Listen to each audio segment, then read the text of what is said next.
Today, I'm teaching you 3 signs that you need to know and recognize if a deaf person or another person that mainly uses ASL for communication purposes needs to contact emergency services, but they can't do it on their own. They may ask you to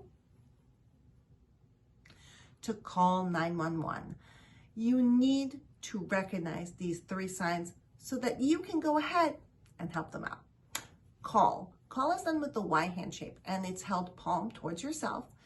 If I leave it by the side of my face, it becomes phone, a phone. But when I move it out, it is the verb to call, to call.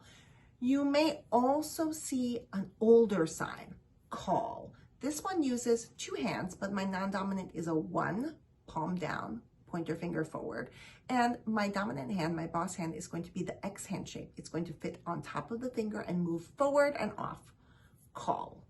Call or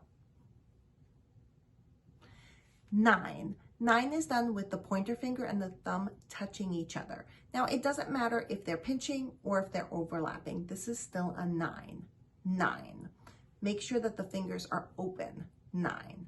The number 1 is done with all your fingers closed and just your pointer finger up. 1.